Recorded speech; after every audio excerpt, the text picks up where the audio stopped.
A poeta norte-americana Emily Dickinson escreveu o seguinte: o passado é uma criatura curiosa. Se você a encontrar desarmado, é bom fugir.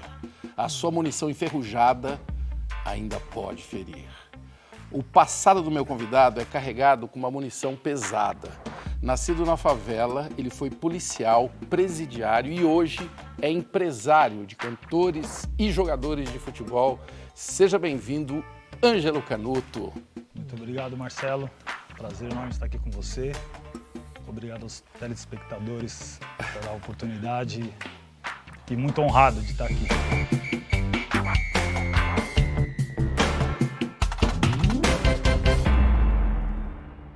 A sua história, Canuto, ela é impressionante porque antes do crime você era policial. Policial.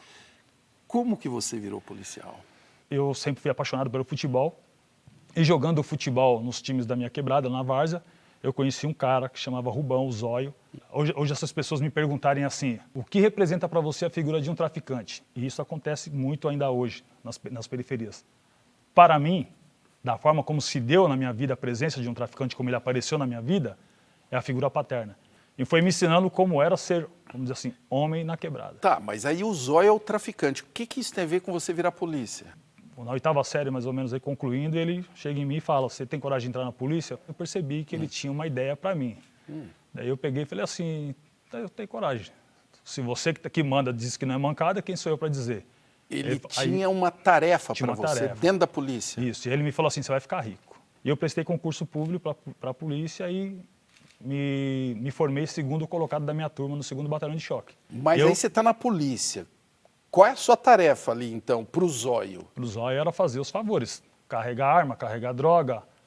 Como polícia? Isso, como policial, receber o dinheiro, levar até lá para o outro mano, entregar o que tinha que ser entregue, trazer o dinheiro de volta. Uniformizado? Prestar conta, ou não, mas era o uso da funcional. Mas vez ou outra eu utilizei porque era muito rápido e às vezes até para empreendendo dessa forma criminosa, era uma forma de eu me blindar e me proteger. Quanto se ganha por um serviço desse? Olha, o salário da polícia na época era R$400, R$450. E eu, para sair de Guaianazes, eu sou sempre dessa referência que eu fui muito para o Tatuapé. Eu saía de Guaianazes, ia ao Tatuapé, entregava o que tinha que entregar e trazia o dinheiro de volta, eu ganhava R$10 mil. Uma vez? Uma vez. Uma ida, em uma semana. Uma ida, 10 paus. Se eu fosse 3 vezes na semana, eu teria 30 mil. Se eu fosse para a Baixada Santista, o frete era na média de 30 a 40 mil reais. E o seu salário na polícia é 400 reais por mês. E quando ele explicava assim, não, o menino é meu, foi eu quem coloquei lá, eu passei a roubos de banco, resgate de presos, organizar. Aí o pessoal vinha e falava, pô, dá para você fazer o rádio só para ouvir para a gente? Eu falei, mas como é? O plano é esse, eu mudava todo o plano. Falei, não, assim é melhor e tal. E a gente ia embora sem um tiro, sem um disparo.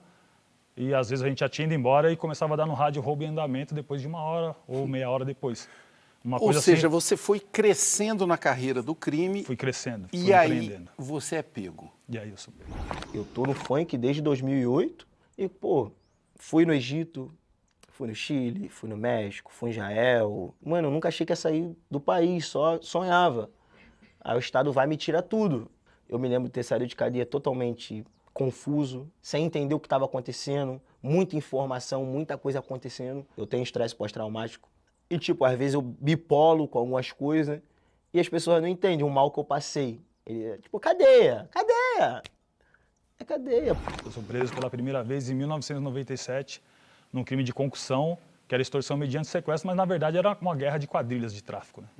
Não tinha nada a ver com extorsão de familiares de presos. Era uma guerra entre quais quadrilhas? A quadrilha que eu pertencia, né, ali do Rubão, do Zóio, na Zona Leste, e mais uma outra quadrilha que havia desviado uma quantidade de entorpecente e gerou essa confusão. E eu acabo sendo preso em razão da minha função. Primeira vez que Primeira você vez, é em 1997. Você vai para onde? Romão Gomes.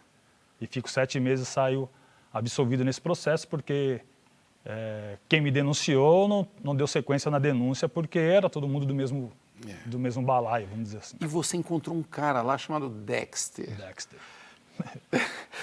Isso era o quê? Carandiru, não? Eu conheci o Dexter, na verdade, por telefone. Eu, quando fiquei procurado, eu fui para a Baixada Santista e na Baixada Santista acabei empreendendo com aquela, né, visão empreendedora, aquilo tudo que eu aprendi. eu acabei fazendo amizades e fazendo amizades eu tinha minha quadrilha na Baixada. E aí meus parceiros foram presos em uma ação que a gente participou. Como eu estava na iminência de ser preso a qualquer momento ou morrer, eu me identificava muito com a letra do Dexter. E aí eles me ligam e falam, mano, eu tô com um cara que você nem imagina. Quem? Eu tô com o Dexter, tá louco. Aí eles me deram um telefone e eu falei, salve aí, mano. Fascínio, não morre, ele só começou. Na festa de preto que os boy não colou. Então sou o que sou, aquilo que falo. E não é possível. Só vocês. Quero ouvir. Chegar. Todo mundo chegando pra somar, vai lá. Dinheiro eu quero. Uma linda mulher. E aí eu troco algumas palavras com ele ali e depois eu acabo indo preso em 2001. Em 2001, preso, eu vou para o regime de isolamento em 2003, no anexo de Avaré. E quando eu sou desinternado, é como uma fênix mesmo, você ressurge das cinzas, porque é uma fábrica de loucura, é uma fábrica de monstro. É uma fábrica de monstros? De monstro, é o fim do mundo. Por quê? Você não estuda, você come mal, dizem que cada um dorme na sua cama, que você come bem, não é verdade. Fiquei preso em presídios com 10 camas e preso com 60. Entre 60 presos. A água racionada. Enfim, é uma máquina de destruir. Quando você vai para o regime de isolamento, você tem que ter banho de sol pelo menos 1 hora por dia. Eu tinha banho de sol 50 minutos por semana. Imagine você 24 horas dentro de uma cela, sem televisão, sem rádio e livro, quando você tinha acesso a livro. Era uma vez a cada 15 dias, uma vez por semana. Quando não, o livro ficava com você 1 mês e eu lia o livro 1 mês, o mesmo livro. Teve vezes de eu apelar para funcionário me trazer um jornal antigo que fosse de outro ano qualquer, mas eu precisava de ler alguma coisa, eu tinha essa necessidade. Imagina quem não tem cultura, não tem leitura. Nossa. Ele fica à própria sorte, ele sai maluco.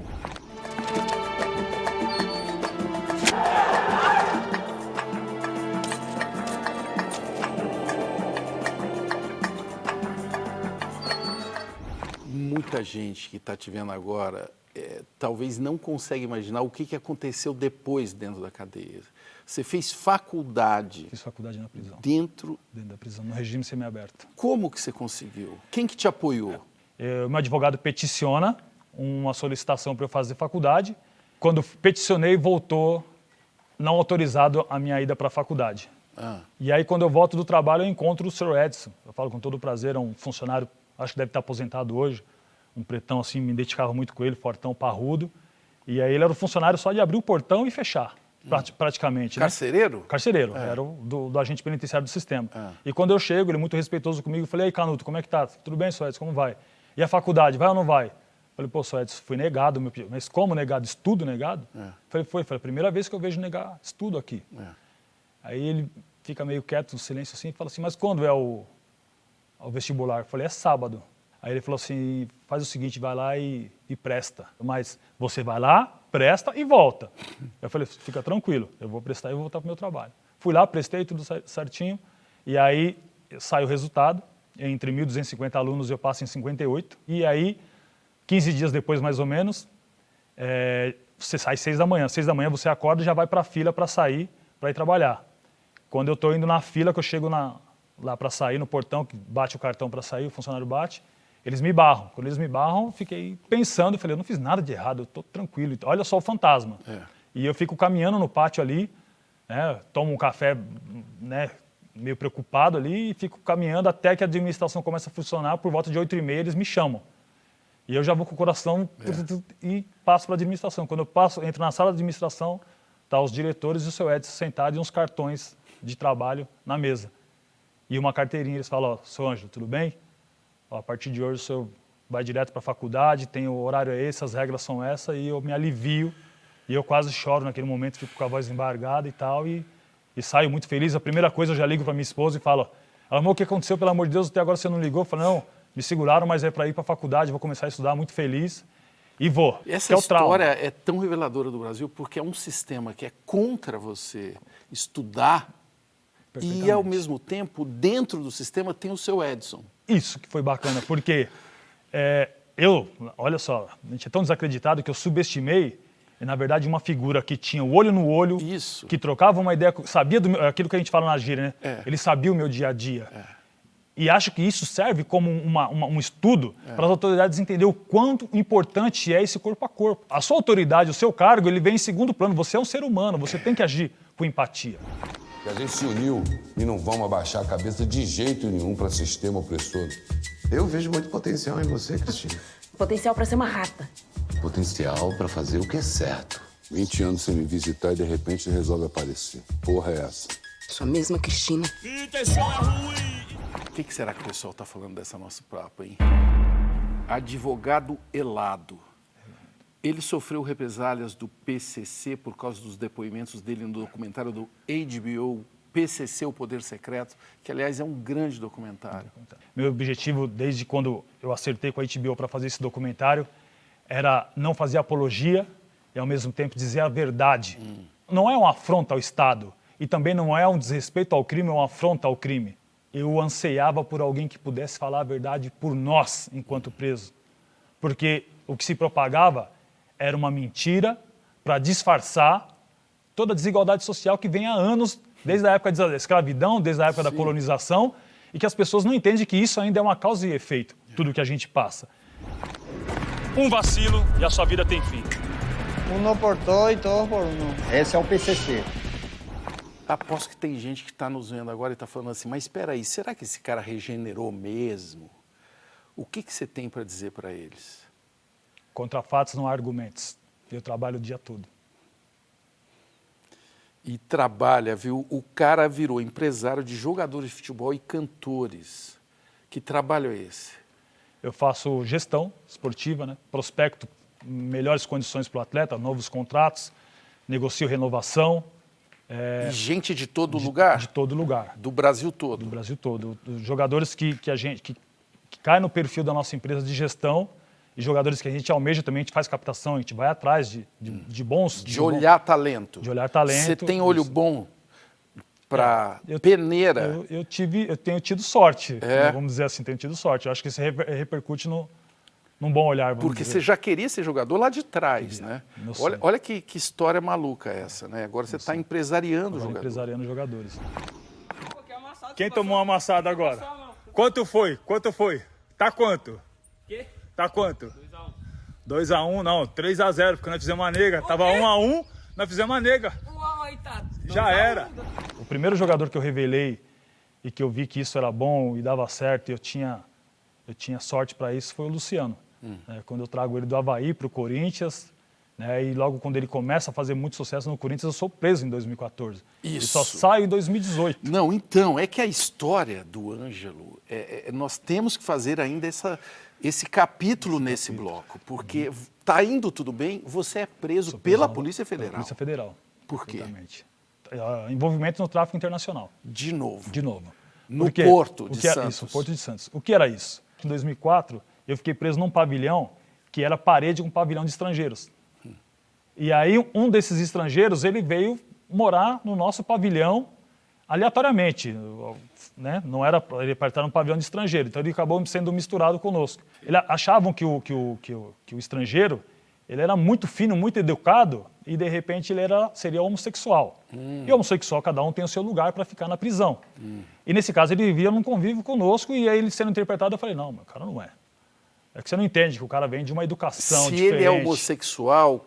Ele tem um barraco de homossexual para morar. Não pode ficar junto. Tem as celas, não pode ficar junto. Tá. E eles tinham essa interpretação que ele fosse um cara muito... Eu falei, não, cara, o cara é elegante, fino, educado, cortês, tem família. E eu intermediei por ele até ele ir para ter a sua vez na gaiada, que a gente fala que era uma cama. E ficar na gaiada significa você Colocar, esperar a hora de a chance você poder ter, dormir numa cama. O cara ter cama. sua cama, né? Ele ter a vez de ter a cama Quanto tempo dele. demora isso? Depende da lotação da prisão e do giro, né, que tem de preso. De repente você cumpre sua pena toda dormindo no chão. E estou em liberdade depois, eu recebo uma ligação e ele me propõe algo no sentido do tráfico internacional e eu mergulho. Ele te convida. Isso. Uma troca de favores, porque um dia eu ajudei e ele achou justo. E quando ele me falou dos números, das cifras, foi algo que me impressionou. Me dá uma ideia de números. De números? Tráfico local. Tráfico local. Você vai ganhar aí num quilo de entorpecente, você vai variar um lucro aí entre 5 a 10 mil reais. Tá. Tráfico internacional. Você pode lucrar até 90 mil reais, 100 mil reais, depende da região que você manda, em uma única unidade. Então, quando você consegue mandar certa quantidade disso além fronteira, o lucro é absurdo. E aí isso te seduz. Por tudo que você vale o risco, você começa a analisar, vale o risco. Mas quando eu conheço também o crime organizado, quando eu saí do presídio comum e fui nessa prisão, eu fui para o presídio especial, porque eu já tinha nível superior e também pesou pelo fato de eu ter sido ex-policial e a repercussão da minha prisão. Eu vou para o presídio especial. E no presídio especial eu me deparo com o crime organizado, que é o crime de colarinho branco, e aí os números são impressionantes. Estamos falando do que aí?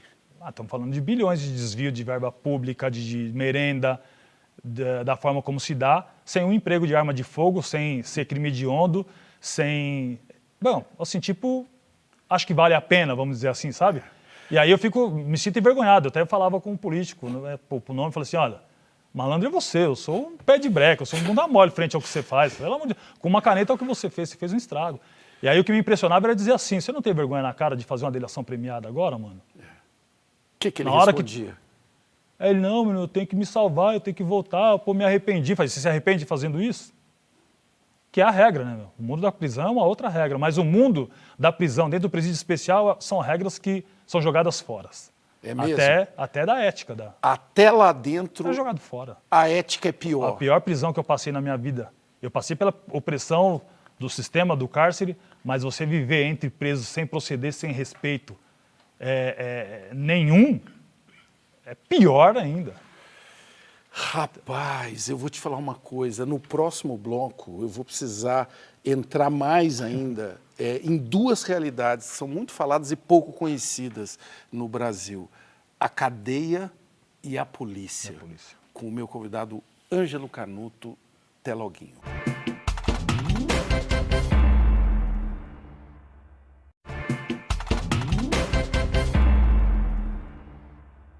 A justiça criminal é implacável, mesmo longe do sistema carcerário. Te chamarão para sempre de ex-presidiário. Esses são os versos do Homem na Estrada que retratam a realidade do carimbo do encarceramento na vida de tantas pessoas. Quando eu procuro o nome do meu convidado no Google, o Ângelo Canuto, a maior parte dos resultados diz algo assim: empresário de futebol preso por tráfico em operação da Polícia Federal. Nós estamos falando aí de 2014. Essa marca não vai sair nunca? O que você acha? Eu preso, eu falei, olha, quando eu sair daqui eu vou ser ex-presidiário. É. Isso é fato. E até hoje, mesmo tendo conquistado essa posição através dos estudos, eu ainda passo por essa questão. E ninguém foge a isso. Para eu estar sentado aqui, eu tive que alcançar alguns degraus, alguns patamares, reconhecimento da minha fala, reconhecimento do meu pertencimento, reconhecimento daquilo que eu represento, daquilo que eu acredito, daquilo que eu manifesto, me fez estar hoje aqui com você. Se eu não tivesse tido esse posicionamento lá naquela época, eu seria ainda o mesmo do mesmo. E teria, mais do que nunca, aquele carimbo batendo na minha cabeça de ex-presidiário. Que mundo que você encontra quando você sai da cadeia, depois de tanto tempo? Um mundo que, se eu não tivesse uma família estruturada mesmo e uma determinação, é um mundo que assusta. Eu não tenho condições de voltar para o futebol, eu não tenho estrutura para voltar para o futebol. E eu tinha uma carteira que me foi subtraída quando eu fui preso, em 2014. Eu perdi todos os meus contratos, meus jogadores foram subtraídos para cá, não por desconfiança, mas ao mercado, eles precisavam de gestores e os caras viram uma grande oportunidade. Você saiu do jogo, saí do digamos, jogo, isso. E aí pegaram os meus jogadores, eu não tenho ativo para trabalhar. E aí, primeiro, eu começo nos clubes que eram devedores da minha empresa e começo a resgatar alguns valores para poder me manter. E a tentação do crime, eu tinha um nome no crime. Você coloca, como você disse, meu nome está no Google. Você tinha um currículo ali. Tinha um currículo, qualquer um queria... E você recebia chamados de trabalho? Muito, eu recebo. É mais ou menos assim, salve, mano, salve. Ou precisar de falar com você pessoalmente. Fala, não precisa ser pessoalmente, pode falar por aqui, que meu telefone não tem problema, mas pode falar o que você quiser. Não, mano, eu queria trocar ideia. Eu falo assim, então já sei o que você está querendo dizer. Tô fora. Mano, todo respeito, obrigado. E outra, te digo, sai fora que não vale a pena, mano. Conta dinheiro no banco do passageiro e só. Que vira leite pro filho, 15 gramas de pó. Foda-se se é erro, quem fez o certo, Jesus. E 6 agradeceram como, pregando ele numa cruz. É impressionante o número de perguntas que chegou para você. Mauro, o que falta do Estado para que os presos tenham de fato a sua ressocialização? Este papel deve ser necessariamente do Estado? Sim. O fato de você já ser colocado à margem da sociedade é a punição suficiente. Isso. O restante é aplicação de uma dinâmica didática que possa transformar esse ser humano e ele voltar para a sociedade. Claro. Não é viver eternamente massacrado. Eu vou dar um exemplo muito claro. Quando eu estive numa prisão e que nessa prisão tinha também crimes sexuais e eu era o preso mais experiente, eu levantei certa vez de manhã o cara quebrando o cara no rodo, pedaço de vassoura. E aí eu perguntei, mano, o que está acontecendo? Acordei no meio dessas pancadarias. Me assustei até. Uma brutalidade. Ele falou, é Jack, mano. Eu falei assim, mas tudo bem, e você, mano? O que é Jack? Estuprador. Ah. Eu falei, e você, mano? Não, eu sou assaltante, sou ladrão. Eu falei, beleza, mano. Você sabe o que é igualdade? Aí ele falou assim, mas eu não tenho igualdade com o Jack, não, mano. Eu falei, mas eu vou mostrar pra você que tem de igualdade. Vai lá no pátio e mata ele. Aí eu falo que você é foda, só que pensa, você tem 30 dias para tirar. Qual que é a máxima do malandro? Malandro quer liberdade. Homem de verdade que tá tirando cadeia quer ir embora. Falei, então você vai chamar o mano e vai falar, meu truta, você tem suas regras aqui, você não atravessa a disciplina do barato, você respeita, eu te respeito, é o nosso dia a dia. Ou seja, tem uma ética. Aí o cara se conscientizou. É. Se conscientizou, pô, é verdade, eu tô prejudicando a mim. O cara prejudicou alguém, ele tá pagando a cota dele. Ele tem que, o sistema penitenciário tem que colocar cada um no seu lugar. Não vem com essa que estuprou sem querer. Que parada é essa? Que coisa de louco. Isso não existe. Estupro culposo. Isso não existe. Estupro culposo. Da onde eu vim, estuprador, nós pega e capa. A tropa não passa pano. Jack. E o Luiz Roberto, ressocialização é verdade para quem quer melhorar, estudar, trabalhar, mas na maioria são vagabundos, acomodados e reincidentes, infelizmente. O que você tem a dizer para ele?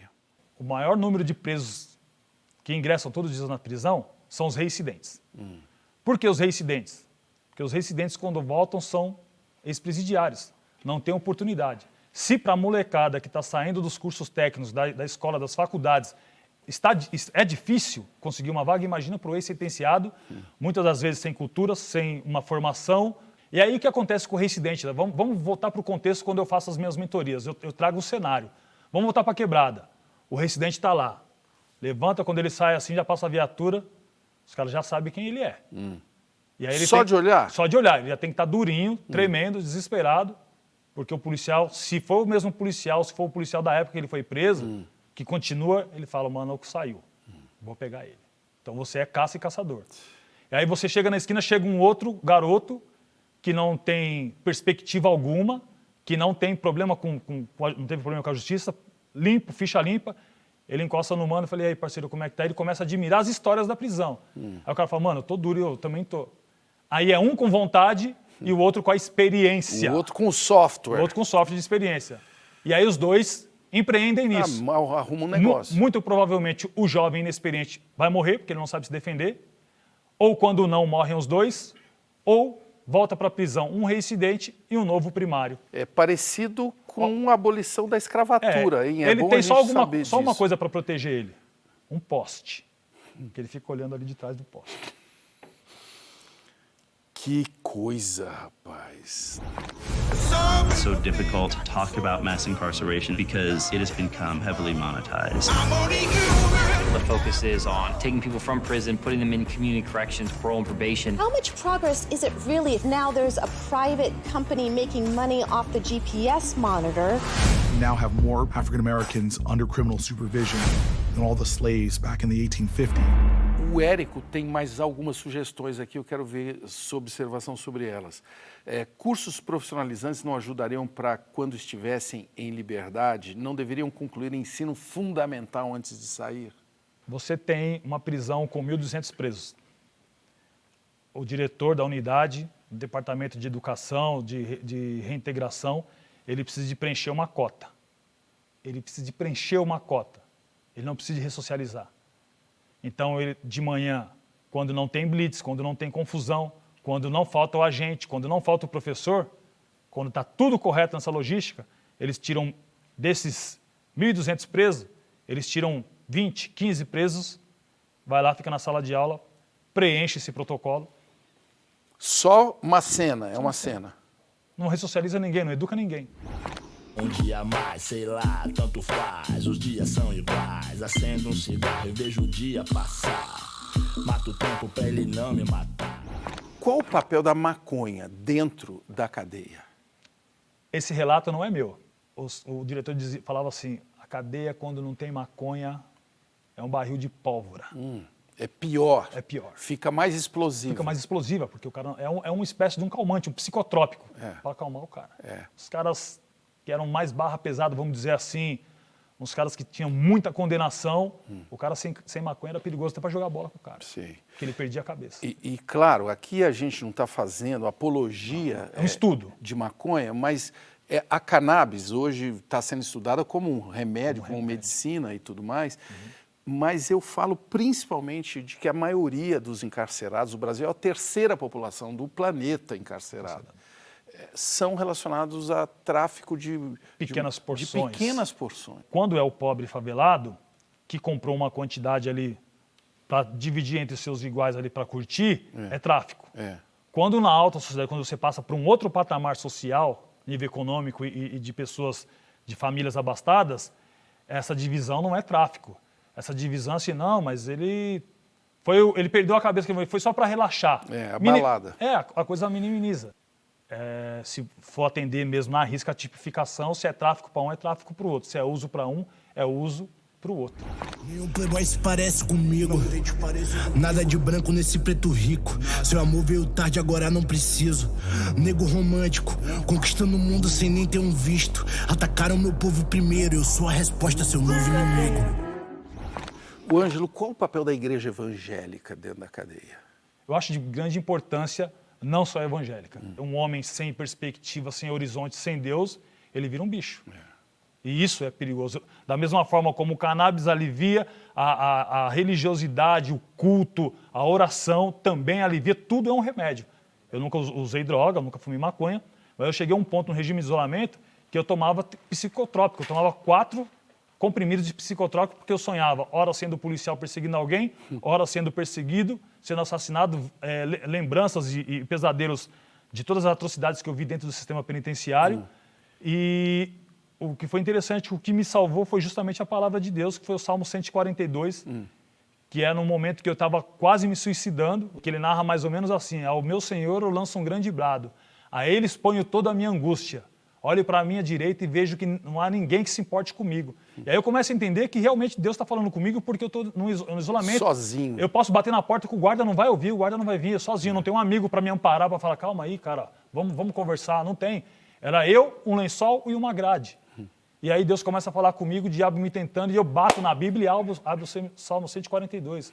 Mas antes o diabo tinha me dito assim, qualquer palavra que você abrir da Bíblia, mano, é um consolo. Mas nenhuma palavra falou tão forte comigo como aquela, que me fez parar de tomar psicotrópico, porque eu tomava 4 durante a noite, e eu comecei a fazer... Quem te receitava? A psicóloga e psiquiatra da prisão. Era oficial mesmo. Mas como que era o atendimento? Eu mandava um pipa, preciso falar com o assistente social. O que é um pipa? Um pipa é um bilhete. Preciso de atendimento com a psicóloga e assistente social, tô chapando. Tô passando mal, Aí sabe quem era o meu psicólogo? Voltava o guarda e falava assim, tô ladrão, toma isso aqui. O guarda mesmo. Esse era o meu atendimento. Resolvia. E aí ele falou, senhor, não está dando conta, toma outro. Senhor, não estou legal, tomava 4. Chegava no meu guichê, 4 com prescrição médica, sem nunca ter me falado, sem nunca ter me olhado. Caraca, bicho. Esse é o sistema, mano. Esse é o tratamento humano que você tem. Pesado, hein? E o que me salvou foi a palavra. E vamos falar de outra coisa que está lá dentro, as facções criminosas. Como que elas mudaram a cadeia? Falando de São Paulo, como surgiu o PCC, ele surgiu a partir de uma partida de futebol que foi um grupo de um time respeitado e que começou a entender que se colocasse regras naquele lugar, se prevalecesse as suas regras, isso seria algo interessante e ele vai evoluindo, porque aí começa a sair o conceito de Zona Leste com Zona Leste, Zona Norte com Zona Norte, barraco com barraco, família com família, eu protejo você, você me protege, e começa a ter vamos dizer assim, isso mesmo, uma instituição nova gerindo a miséria ali dentro. E que não é a favor da violência, que coloca um item que chama igualdade. Se você matar, você morre. Se você bater, você vai apanhar também. Se você acusar, a pessoa tem direito de se defender. Então esse regramento nivela as coisas, o preso passa a não mais estuprar preso, roubar preso. É uma Constituição. É uma Constituição, isso. É um Supremo Tribunal. Um Supremo Tribunal, isso estabelece uma regra. Novas regras. E o que isso gera? gera números de violências que começam a reduzir. A reduzir. A vida começa a melhorar por conta do regramento. Isso, por dentro do regramento. Então, quer dizer, a guerra já não existe mais entre nós presos. A guerra passa a ser o abandono do Estado contra nós. O que eles vieram? Tem 2 artigos. O primeiro, vieram para vingar os mortos do massacre do Carandiru. O PCC é resultado direto do massacre do Carandiru. Segundo, vieram para mostrar que o inimigo é o Estado. E que o inimigo não é o outro preso, é o Estado. Tem uma das nomenclaturas do PCC que eu acho muito interessante de você falar, que é a diferença entre irmão e companheiro. E companheiro, isso. O irmão é a pessoa que tem o compromisso com as regras veementemente e que tem que atuar, que tem que agir, que tem que se impor. Que é o que está dentro. Que não pode se omitir, é o que está dentro. Ele é o irmão. Isso, ele é o irmão. Ele é parte da organização. Ele é parte daquele todo que gera aquela miséria. Tá. Né? E quem decide se ele é irmão ou companheiro? Olha, existe um colegiado entre as pessoas que eles vão definindo a partir do conceito que tem, do respeito que tem, se tem capacidade intelectual para pensar, para agir, para colocar regras e receber regras.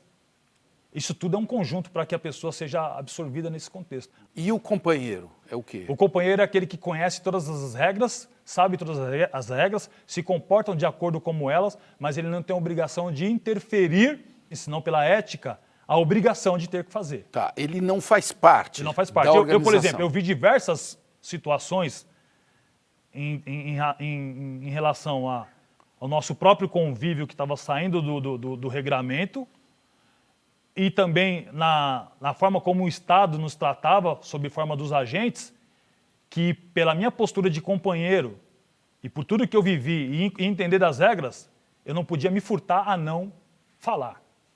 A não falar, pô, tá errado, mano, não é assim. E colocar dentro daquilo que é óbvio, daquilo que é correto. Mas o que me sobrou quando eu falava isso com o aparelho do Estado?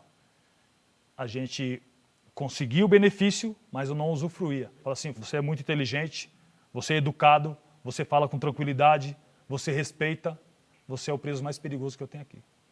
Então, beleza, nós vamos resolver aqui, o agente vai ser transferido, não vai ter mais essa opressão aqui, nem nada, tal. Ficava tudo redondo, mas no outro dia de manhã eu já estava transferido para um outro lugar. Transferido só de cueca, sem minha televisão, sem meus pertences, sem nada. Eu tinha que reconstruir uma história, e quando eu chegava na prisão, quem que me ajudava? Os companheiros, os irmãos. A organização. Aí, irmão, você chegou, como é que você está? Eu estou sem roupa, estou sem chinelo, estou sem comer, estou sem medicamento, estou quebrado, me quebraram, estou machucado. Então, eles chegavam. E isso é a gestão da miséria. Como você vai dizer que você não tem que ter os seus iguais para te defender? They won't give us food. I say let's get it ourselves. Everybody, please, stick together. You haven't eaten in 3 days. Oh, lady, I'll never forget your voice. I won't forget your face. Eu tenho que te consultar sobre um tema que está sendo muito debatido. O uniforme da polícia tem que ter câmera ou não? É necessário ter no uniforme porque é o contato imediato com a ocorrência, com a abordagem, com a averiguação. Pode ser bom para o policial também. Muito bom para o policial. O filme agora, o Rota 66, inclusive uma pequena participação de consultoria junto com a Boutique Filmes, ele relata um policial que ele pega e fala, quando ele contraria, o comandante fala para ele, da época do Rota 66, polícia, você quer ir pro saco também? Então a câmera também protege o policial, porque tem muitos policiais que viraram medalha no peito de heróis, que de heróis não tem nada. Meu nome é Caco Barcelos, eu sou repórter. É sempre assim quando é com a polícia? Esse aí tá com cara de ser coisa da Rota. Só a Rota que aparece aqui pra fazer a ronda. Ninguém mais lembra que a gente existe. No próximo bloco, nós vamos mergulhar para entender como a infância na quebrada e as paixões na vida de Ângelo Canuto, que são muitas, ajudaram ele a desenvolver esse software. Até loguinho.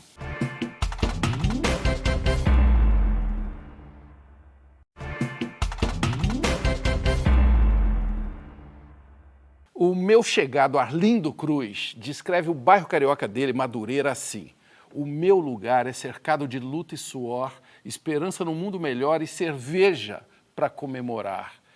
Quem veio de alguma quebrada quase sempre descreve essas suas origens com carinho. O Ângelo, Guaianazes, que lugar é esse? Guaianazes, extremo leste de São Paulo, o último bairro da capital, na zona leste de São Paulo. E rola o samba em Guaianazes? Guaianazes rola samba, rola rap, rola trap. É o berço da cultura periférica, né? Você brincava de quê lá quando você era criança? Brinquei de carrinho de rolemã, bolinha, futebol. Futebol sempre foi minha paixão, né? Sempre tentei ser jogador de futebol. Brincava de tudo. Você sonhava ser o quê? Eu queria ser jogador de futebol. Né? E por que não rolou? Porque a desigualdade social e a falta de estrutura na minha casa, né? Eu fui criado sem pai, fui criado pela minha avó. E minha mãe, com 17 anos, acabou tendo um relacionamento que eu não sei com quem. E nasce o Ângelo Canuto. E depois nasce o meu... Até hoje você não sabe? Não tenho ideia, né? De quem? Como Foi seu pai? Seja, que é uma história clássica da periferia. Isso. E aí, depois vem meu irmão, que faleceu de câncer, né? Há alguns anos, né? Morreu com 43 anos. E ele é casal com a minha irmã, Ângela Canuto, que também é policial, né? Hoje trabalha no administrativo. E depois vem minha irmã Andréia, depois vem minha irmã Aline, depois vem minha irmã Eide, que por condições precárias, né, da nossa família, a gente teve que doar essa minha última irmã, porque não tinha mais condição de ter mais uma boca para sustentar. Eu fico pensando, Ângelo, se você tem assim uma primeira imagem que você se lembra da sua infância. Quando meu irmão ganha um carrinho, né? De presente desse pai dele. E ele chegou só com um carrinho. E nós éramos 2 meninos e minha irmã pequenininha. E aí quando meu irmão ganha esse carrinho, eu só podia brincar quando meu irmão se distraía ou dormia. E quando ele ganhou esse presente, eu percebi que eu não era ninguém, né? Que eu não tinha pai. E aí ali eu começo na minha luta por mim e por eles. Eu não abandonei meus irmãos. E a gente passou por um trauma muito grande, né? Vindo, depois evoluindo, que era ser despejado. Eu até, no final de semana agora, estive tomando café com os meus irmãos, a gente se reuniu na minha casa, e a gente começou a lembrar da nossa infância e falou assim, a gente era o maior golpista que existia, porque a gente conseguia emprestado um dinheiro para dar entrada num imóvel de locação, né? Pagar 2 meses de aluguel, o restante a gente não pagava. E depois a gente era despejado e assim foi nossa infância. Ia de novo. Isso, a gente cresceu dessa forma. Então isso, e um dos maiores traumas que eu tinha, até recentemente, quando eu consegui a minha primeira casa, né, primeiro patrimônio no meu nome, de maneira honesta, a minha moradia, onde eu pretendo descansar até o final da minha vida, o meu sócio fala assim, Ângelo, me ensinando ao mundo dos negócios, fala, pega esse dinheiro e aplica, financia a casa e paga com dividendos. E eu voltei para casa desesperado, e aquilo não me deixou dormir, e eu com o dinheiro na conta, e aquela coisa... o medo, e aí eu volto na empresa e falo com ele, ô Guilherme, eu vou comprar. Meu. Ele não faz isso, eu falei, mas eu posso te explicar, você me ouve? Eu te ouvi. Ele falou, eu te ouço. Eu falei, é o seguinte, cara, eu nunca tive casa para morar, eu sempre fui despejado. Quando eu comprei foi o maior alívio para mim, para minha esposa, para nossa família. Eu creio que esse é um sonho do brasileiro e tem a ver com isso que você está relatando aqui, com muita sinceridade, né? Que você é tratado com dignidade, né? Uma casinha branca de varanda. Sabe aquelas atitudes de louco que você tomaria na vida de forma inconsequente? Essa aqui, se não fosse minha, eu tomaria. Essa mulher tinha que ser minha, nem que eu morresse tentando. Esse cara tem uma sorte, eu vou falar de sorte, né? Rodeado de mulheres muito poderosas, né? Eu vou falar da sua mãe e avó, e aí companheira, neta, filha. Que legal, né?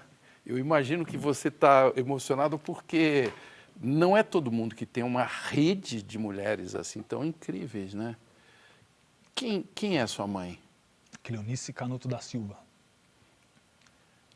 Embora com todas as dificuldades que a gente passou, essas dificuldades me educaram também.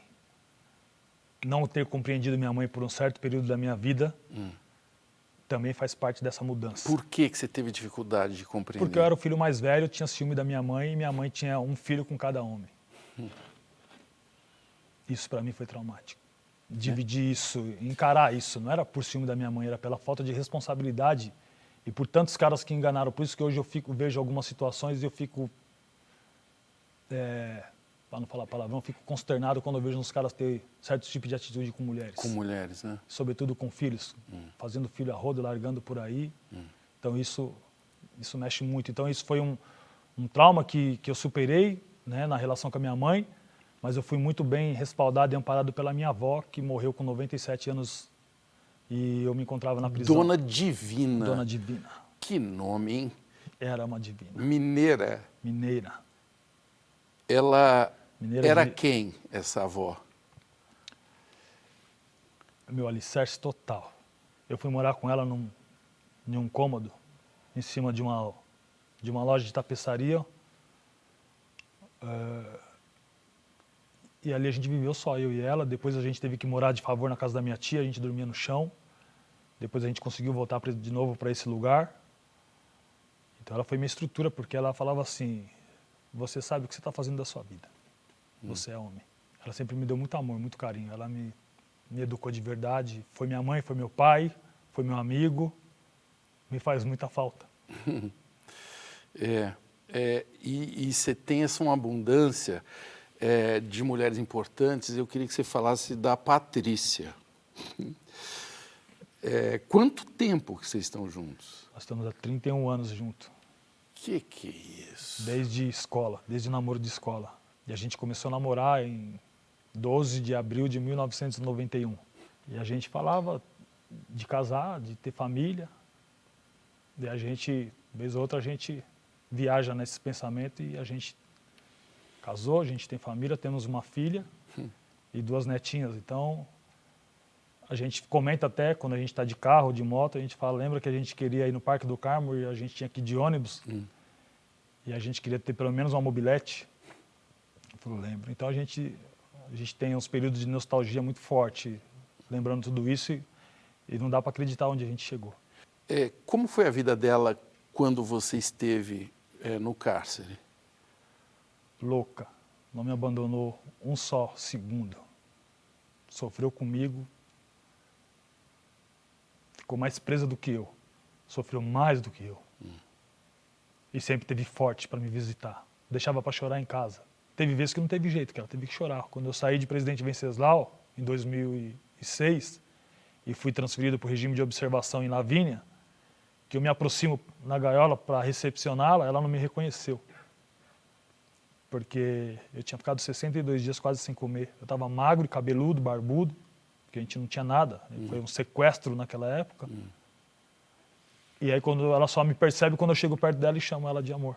E aí ela começa a chorar. E aí quando a gente vai para a cela e ela abre a sacola com algumas coisas que ela trouxe, e eu, há 60 e poucos dias quase sem comer, eu entro em desespero comendo tudo, que tinha um pouco de cada coisa, beijava, abraçava. E ela me viu como um cachorrinho que não tinha o que comer e de repente se dá de cara com tudo isso. Então acho que foi uma das vezes que ela chorou dentro da prisão, mas o resto ela segurou e chorou em casa, para me deixar forte. Que parceira, hein, meu compadre? Lado a lado. Tava nem aí, levava nada sério, admirava os ladrão e os malandros mais velhos. Mas se liga, olha ao seu redor e me diga o que melhorou da função, quem sobrou, sei lá. Fui do velório, rolou de lá pra cá. De lá pra cá. Qual a próxima mãe que vai chorar? Você tá com 48 anos. Faço 49 agora, dia 30. Passou 1/3 da sua vida preso. Qual é a sua avaliação? Você perdeu 1/3 da sua vida? Se eu não pensar com resiliência, eu perdi. E como isso não me cabe, mesmo de forma trágica, só Deus pode explicar como ele lapidou a pessoa do Ângelo Canuto hoje. Eu era uma pedra bruta e eu acho que eu tenho algum valor hoje. Como lapidou, hein? Se não para a sociedade, pelo menos para minha família. Como lapidou, hein, Canuto? Faça o bem, não faça o mal. Um profeta me ensinou. Alertou que o mundo é ruim. São tão poucos que se salvam do caos. Quantos que você agencia hoje? Quantos talentos? Hoje, diretamente e indiretamente, eu faço scout, gestão, mentoria de mais ou menos uns 130 atletas. Caramba! Isso, muita isso gente. pontualmente, quando acontece um problema com um com o outro, eu me faço presente para trocar uma ideia, o papo reto, puxar a orelha, direcionar, parabenizar, tudo Que isso. tarefa, hein? Tudo isso. E a galera do funk? Acho que aí nós vamos ter na casa de uns 70, 80 artistas. Antes eu era feio e segunda opção. Hoje ela se joga pros cowboys do Underland. Hoje ela se joga pros cowboys do Underland. O que une esses dois mundos aí, futebol e funk? O que une o futebol e o funk é o mesmo sonho de sair da miséria. Sim. E é uma vida da família. E é uma possibilidade real. Real, palpável. Palpável. Isso é fato. Mas com muita relação. Mas ela é assim, você se acostumar com muito é fácil. Depois você se acostumar com nada é muito difícil. E é esse time que ele pode se perder. Porque você emplaca uma música hoje, depois você não emplaca nenhuma música mais, o seu soldo começa a reduzir e você aumentou um custo de vida muito grande, você não consegue manter e para você perder é muito rápido. Da mesma forma o jogador. E aí que eu quero entrar no assunto mentoria, porque as pessoas já perceberam que você é um cara treinado para ajudar outras pessoas, você é um coach. Como que você se treinou para ser? 15 anos na prisão, eu não sabia que eu tinha essa... Na prisão? Na prisão. Como é que é isso? Lendo treinar? Bons livros, sendo ouvindo muito, porque, como diz na música do Racionais, admirava os ladrões e os malandros mais velhos. Mas não era porque era malandro nem ladrão, é porque o cara sempre tinha um papo consciente para te passar. E eu faço isso hoje. Eu sou o cara das antigas. Então, o cara das antigas, para trocar uma ideia com a molecada, seja no contexto funk, futebol e quebrada, quando você tem uma bagagem, graças a Deus essa bagagem eu tenho, ele te ouve com mais facilidade. Então, quer dizer, a minha mentoria, ela é o papo reto e a minha formação enquanto coach, ela veio na experiência de vida, sobretudo no cárcere. Filhinho, vem cá. Abre o coração pro teu pai, vai. Você tá metido com essa coisa de coach? Pai, tá bom, gente, vou contar pra vocês, caramba. Vem cá, vou falar a verdade. Eu estou namorando o Raul, eu sou gay, gente. E desde quando um gay vai usar um terno da Borelli com sapatênis? Isso é coisa de coach. Não precisa. Ué, pai! Quem tá vendo, acompanhando esse papo, percebe que você é um cara com muitas conexões. Você conhece muita gente. Inclusive Celso, que foi quem nos conectou, perfeitamente, coloca essa sua característica. Você vê muita gente que está no crime querendo sair dele? Muita. É gigantesco. É gigantesco. Basta ter uma oportunidade séria, verdadeira e que haja paciência para poder ajudar, porque às vezes a pessoa não está preparada, nem culturalmente ela é preparada. Tem pessoas que nasceu no berço da miséria e do crime e tem isso como uma coisa natural, não conheceu o diferente. Não sabe outro jeito. Não sabe de outro jeito. Se você for lá na região onde eu nasci, são inúmeros os relatos e você vai ver quantos jovens ociosos nas esquinas. Essa pandemia que tirou a molecada, sobretudo da periferia, das escolas, ela abre um precipício gigante, enquanto a classe média alta que teve a oportunidade de manter seus filhos com computador, com estudo online. Essas crianças não tiveram estudo online. Então, quer dizer, essa desigualdade social abriu muito. Qual será o efeito disso? Ainda haverá repercussão da demanda de pessoas para irem para o cárcere. Não porque quiseram, mas por força da circunstância. 2 anos sem estudar, mais 2 anos para começar a pegar velocidade no estudo. E pegar velocidade muito lento, porque se desestruturou. Mas veja bem, com 4 anos para pegar. Então, quer dizer, dos 15 aos 19, que é a hora de você ter uma oportunidade, se você não vai ter essa oportunidade. Mas a oportunidade do crime eletrônico, do tráfico de drogas, de pequenos delitos, assim como os roubos de celulares, porque o celular é um absurdo. E ele vê nisso uma chance, ele não vê assim porque ele é maldoso, ele quer uma chance. É errado, extremamente errado, não compensa. Eu peguei vários moleques na prisão e falei, vem cá, por que você está preso? Não, 5-7. Tudo bem, eu sei que é um 5-7, 5-7 é roubo. Mas como é que foi? Você questiona, você troca uma ideia. Aí ele falou, não, todos eles tinham um grande plano. Todos eles tinham um grande assalto, porque ele tem vergonha de dizer que ele chegou na cadeia Porque ele roubou um celular. Só depois de uns 3 meses ele tem a consciência de falar assim, pô, dei mal moringada, pai. Eu nunca tive um plano, eu não sei o que é o crime. Era isso. Eu falei assim, mesmo você sabendo o que é o crime, não compensa. Eu já negociei milhões, eu já tive milhões e perdi mais de 90% para a corrupção. A polícia, podre, os maus policiais, o sistema, isso, aquilo outro, levou tudo que eu tinha. Olha onde eu estou, o que me sobrou. Igual a você. Uma cama, um colchão velho, um cobertor e a boia, mano. Mesma coisa. Roubando um celular ou roubando milhões, o nosso destino é igual. E daqui é morte, mano. Você que escolhe.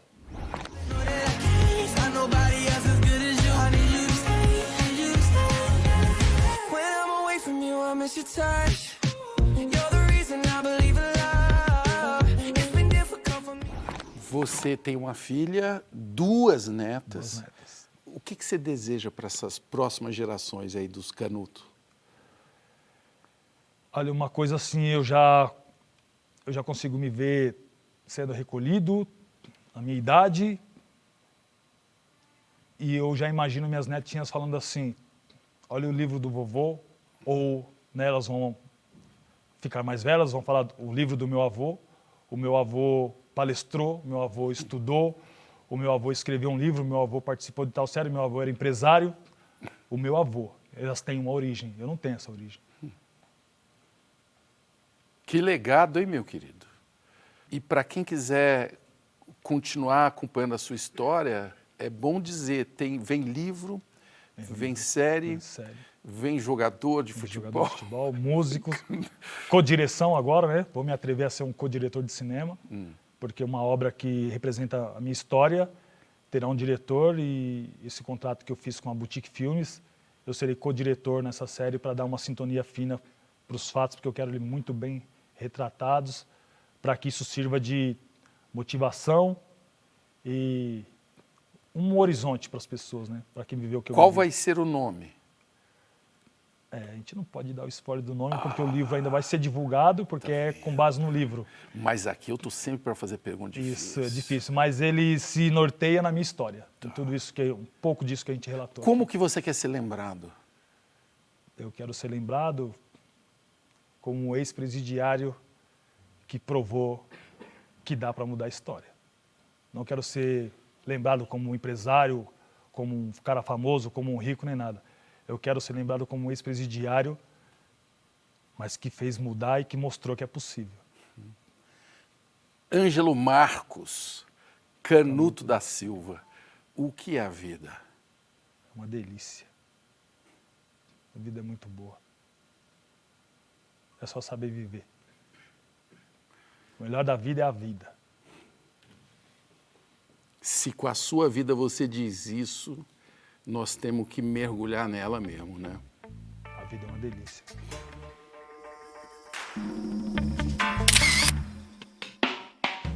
Manda um motivacional aí de coach, o pessoal encarar a semana. Para você encarar a semana, eu vou voltar lá alguns anos atrás, há mais ou menos 5 anos atrás. A essa hora, eu já estaria dentro de uma cela, entre ali no mínimo 20, 30 manos, tentando ouvir a televisão, ouvindo o outro lamentar, o outro discutir, o outro sonhar, o outro limpar a cela, o outro esperar a alimentação chegar, e não tinha perspectiva de onde eu poderia chegar. E hoje eu estou sendo ouvido pelo Marcelo Taz, um bate-papo muito fora de sério. Bem-vindo, querido. E que a vida vale a pena, o melhor da vida é viver. Sua visita aqui é uma honra pra gente. Eu me sinto honrado, irmão. Obrigado. Salve, mano. Salve, parceiro. Tamo junto. Posso chamar ela sim, aqui? Sim, não? Lógico. Me apresenta essa moça aí, porque falamos muito dela, né? Essa é minha esposa, Patrícia, amor da minha vida, 31 anos juntos. Dei muito trabalho pra ela, mas muito, não foi pouco. Mas ela é resistente, resiliente, persistente e me ensinou tudo isso. Que o bom da vida é viver e viver com ela é melhor ainda. Muita luta, né?